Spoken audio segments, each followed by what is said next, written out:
Alam mo ba? Sabi nila, a dog is a man's best friend. Sa pamilyang Pilipino, parte na ng ating pamilya ang ating mga alagang hayop. Mapaaso man o pusa at iba pa, sila rin ang ating kasangga sa pang-araw-araw na buhay. Mahalaga ang pag-aalaga sa ating mga alagang hayop, pero dapat tandaan na kapag hindi sila nabakunahan, maaari nilang taglayin ang rabies. Isa itong nakamamatay na virus na umaatake sa nervous system ng isang tao.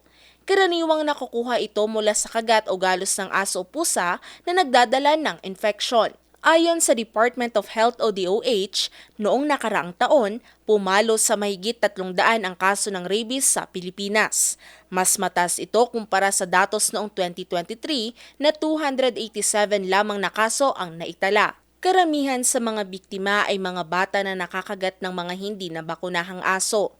Kapag lumabas na ang mga sintomas ng rabies tulad ng pagkatakot sa tubig, pananakit ng ulo at labis na pagkabalisa, dahil dito, maaaring maging kritikal o halos walang pag-asa ang pasyente na mabuhay. Kaya naman, nagsimula ang pagdiriwang ng Rabies Awareness Month sa Pilipinas sa bisa ng Executive Order No. 84 Series of 1999 na pinirmahan ni dating Pangulong Joseph Estrada. Ito ay inilunsad bilang isang kampanya para mapuksa ang rabies sa bansa sa pamamagitan ng mass vaccination ng mga aso at pusa, pagpapalaganap ng kaalaman at pagbibigay ng libreng bakuna laban sa rabies sa mga nakagat ng hayop.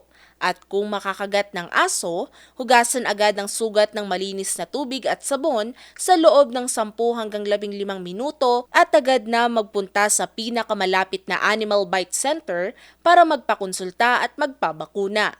Pero may mga kaso ng mga nakagat na mga hayop na may rabies na walang lumalabas na sintomas. Ayon sa World Health Organization, posibleng umabot ng 20 hanggang 70 araw o hanggang 6 na buwan ang aabutin bago makaranas ng sintomas ang isang pasyente.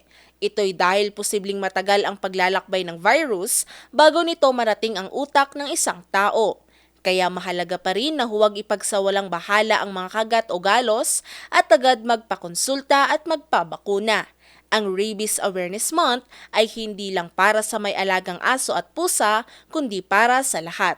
Kung hindi ka pet owner, mahalaga na may kaalaman ka tungkol dito para maiwasan ang anumang peligro. Tandaan, hindi lang tayo ang may karapatan sa ligtas na pamumuhay, kasama rin dito ang ating mga mahal na alagang hayop. Ngayon, alam mo na!